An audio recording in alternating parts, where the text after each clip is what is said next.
Raider Nation, Raider Nation, Raider Nation, Raider Nation. This is your president speaking. And I approve this message. Raiders, Oakland Raiders, Oakland Raiders. Just win, baby, win, baby, win, baby. Don't need no invitation. We are that Raider Nation. We rock that black and silver. We make them shake and shiver. Welcome to the Raider Critique. Now, if this is the first time you've been to this channel under this video format, I do want to explain to you that this is actually what the channel is all about. It is the Raider Critique. It's about the critiquing of the Raiders. Now, there will be footage, and it's whenever I can post it, of plays and certain things like that, but under no circumstance am I trying to copyright infringe or basically steal rights from the NFL and its associates. I'm basically just using the footage of the videos and the stuff that we hear as informational and critique purposes only, which hence is why the name of this channel is the Raider Critique. Now, I am the Raider Critique, and I'm basically here to tell you that in a lot of these videos, you're going to hear my biased opinion on how I feel, and this is solely my opinion. It doesn't necessarily reflect anybody else's opinion on how this team should work, but this is basically just a fan's perspective, my perspective of what we should possibly do with this football team. And I've been gone basically about a year. I've started posting videos lately as of training camp, and right before I went and did a no-word documentary, basically made the NFL tell the story itself from all the footage that the NFL posted up to the footage that the NFL did not post, which means like all the fights and the Twitter posts and things like that, and just stuff that I pulled offline about the 2017 Oakland Raiders and how their season went. But without further ado, we're going to do a new segment today, and I hope you guys enjoy this new format. I'm going to start running a lot more videos like this. This is the new segment, and yes, you've guessed it, that's right. We are the Raider Critique. Well, basically, I am the Raider Critique. I used to have a co-host. I don't know what happened to him. He just decided not to do this with me anymore. But I am the Raider Critique. And, you know, being the Raider Critique, I always have to start off with the bad first because, you know, I am the Raider Critique. So I'm here to critique something. Sometimes you won't even get any good out of me. But on this segment, I'm going to go over the good as well. But for this segment is called List of Bullcut Moves, which obviously means moves that are made that are probably not the best moves that we should have done. Okay, so we're going to go over here. First one. Now, this is a real big one. This is one that everybody's talking about, which is max contract. Now, I'm not really going to bash them too hard on this because a lot of people have to understand, and I'm going to explain it the best that I possibly can because everybody's tripping out on whether Mac's going to re-sign with us or not. Look, we still have 2 years to basically figure it out. We have this year and next year. The cap room is going to be outrageous by the time we hit next year, so please stop tripping about Mac's contract for the simple fact that, one, we can always franchise tag him, and we do franchise tag him. That means that we don't have to pay him until the end of the season, and we're getting him for $14.3 million. Now, don't quote me on that, but I believe that's exactly what he would make if we franchise tagged him this year. Okay? And if we do franchise tag him, it's going to be a whole heck of a lot cheaper than the $20 million that he's asking for. Okay, so please stop tripping about Mac's contract. I know everybody wants to talk about this, and a lot of people have got it misconstrued. He's on the 4th year of his 5th year tender. So that what that means is that he's on the 4th year of his 5th year. So he wants to rearrange a contract for his 5th year. this year. But it looks like Mark Davis has got different plans. And I mean, I don't agree with it. I do believe that he is probably one of the best players on defense. He's definitely one of the best players on defense that we've had in a long time. And I believe that we should be giving this dude a contract as soon as we get the money. But I really don't see it happening until the beginning of next season. So expect this dude to sit out all of training camp.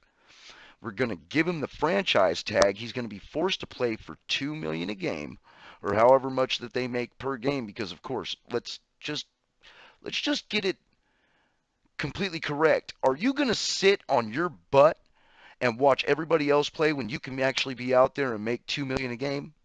I don't think so. Okay. So anyway, moving on. Let's go to the next subject here. Where's our secondary?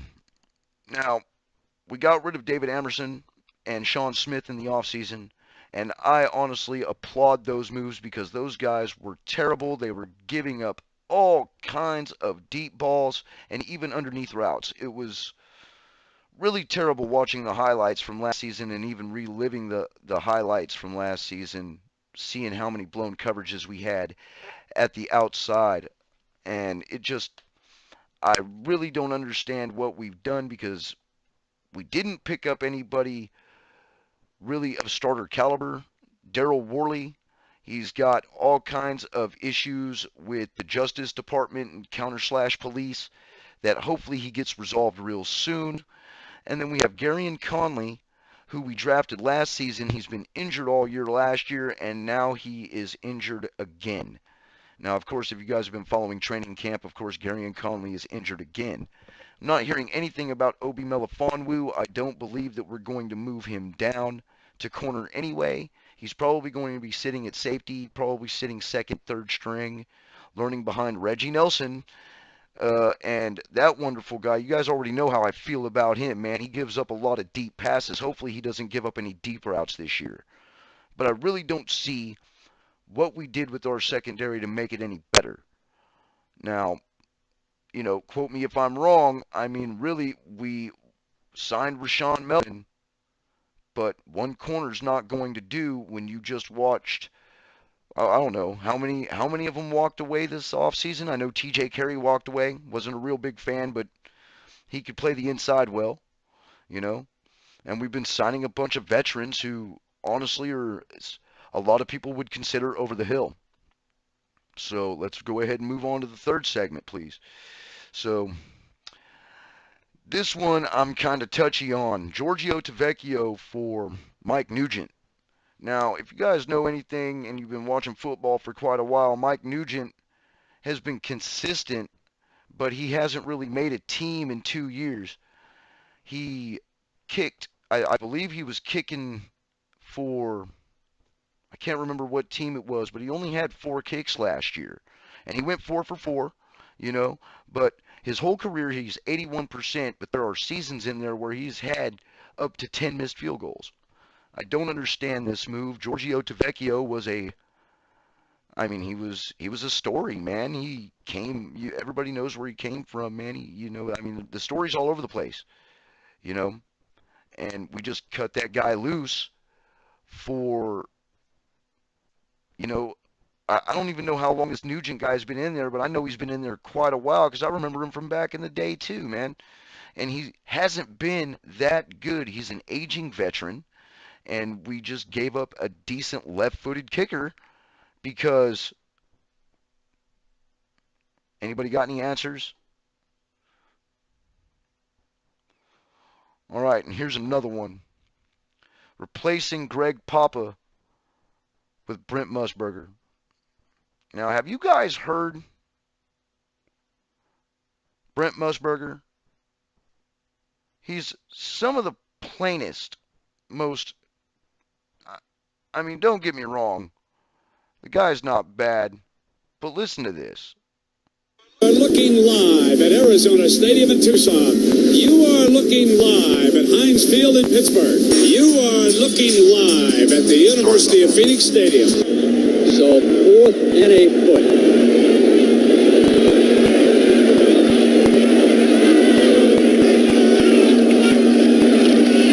They're back to fire for it. They went for it all.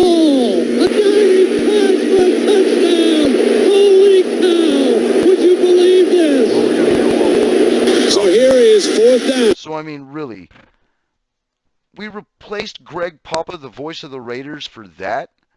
And not to mention, nowadays he's like 90. I mean, that recording right there was from back in the day, and he sounded like he was about to have a hernia. Yeah, what are we doing? I mean, I understand that Mark wants this to be his team, but you don't have to go around and change all of the old guard to make that happen, especially a guy like Greg Papa who has been loyal to you, loyal to your dad, all the way to his grave and afterward. Sounds like to me somebody's got a persecution complex, Mr. Bullcut.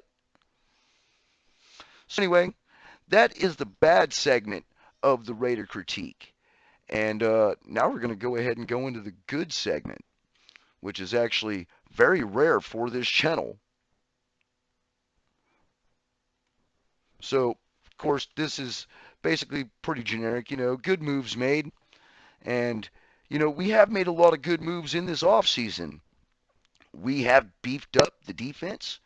We have done a lot with this team, and John Gruden has basically turned this team around, and it's barely training camp. I mean, you can already see the pep and the step of the players, and it feels like a completely different atmosphere this year. It really does. And let's just go ahead and go over that right quick. I mean, like, number one, obviously, Jordy Nelson for Michael Crabtree. Now, virtually these guys had the same contract, but we got a guy who actually is more consistent in catching the ball. And he's also a veteran who knows how to speak to the media, knows how to speak to his teammates, and knows how to get the best out of the people who are going to be looking up to him. Dudes like Amari Cooper and these new rookies that we've signed. I mean, you don't want somebody out there like Michael Crabtree pouting, starting fights because they're frustrated, getting angry, and then showing all these rookies that it's okay to be this way. And that's honestly why we shipped him out, and I believe this is a wonderful and great move. I was a huge Michael Crabtree fan, but to be honest with you, I haven't liked Michael Crabtree since he was drafted, and he thanked God on the draft when we didn't draft him. Don't think we have forgot about all that, man. So we're moving on here. Acquiring Tank Cardine, Derek Johnson, and moving Bruce Irvin to defensive end. Now, this is obviously a strategic move because Mac is not there, and we've also drafted a dude named Key who is just ripping shop up, man, and he's doing wonderful at the other defensive end position. So, I mean, this was a great move. We needed linebackers, we needed depth, and we also needed experienced veterans to be back there, and who better than Derek Johnson? It's sad to lose Navarro Bowman, but with our cap situation, there's absolutely nothing that we could do to re-sign him and plus have a chance to re-sign Mac too. But this is a really good move. All these moves that we've done right now. Acquiring Rashawn Melvin and Mike Gilchrist via free agency. Now, absolutely, I have been harping about secondary. And these were the answers to secondary. We still got Carl Joseph. We still got Reggie Nelson. We picked up Rashawn Melvin, Mike Gilchrist, and Gary Conley was supposed to be starting at the other side before he got hurt. We also picked up Daryl Worley, which Daryl Worley's going to probably have to step into that position. Or we also could acquire another cornerback via free agency. I hear Pac-Man Jones is out there, but man, I don't want that, and I know everybody else out there in the Raider Nation doesn't want that either. Acquiring Martavis Bryant for a third-round pick. Now, this was a wonderful pickup because, dude, he wanted out of Pittsburgh. He did not want to play for the Steelers anymore, and we could totally use a guy like this to beef up our wide receiver core. Jordy Nelson, Amari Cooper, Martavis Bryant, Ryan Switzer, which, by the way, I've been really high on ever since we picked him up from Dallas because, I'm down here in Texas. I'm subject to watch those games, and that guy reminded me of a Julian Edelman, Wes Welker kind of guy, and that's pretty good, and we wound up picking him up by getting rid of Jihad Ward, a third string defensive tackle or defensive end. Good. I think we got the better end of the deal on that one, that's for sure. But picking up Martavis Bryant for a third-round pick is not a bad pickup, especially when he wanted out of Pittsburgh. He wanted a new start. We're giving him a new start here, but it doesn't seem like John Gruden's real high on him right now, and I hope that changes. So anyway, what the video is actually about, which is this right here. We got our first game of training camp against the Lions tomorrow. And I'm actually here to basically predict this game. And, I'm going to make it short, sweet, and quick on how I feel this game's going to wind up. The Detroit Lions don't have any depth on the second string. We have all of our depth on our first string and not a bad second string at all. So I believe that we're going to pummel the Lions this week. And E.J. Manuel is more than likely going to be the player of the game. How I feel this game is going to turn out, it's going to be 28-17 Raiders. So anyway, guys, thank you for stopping by the channel. If you like the content that I am giving you, please like, subscribe, and hit that bell to enable notifications. And please, go Raiders.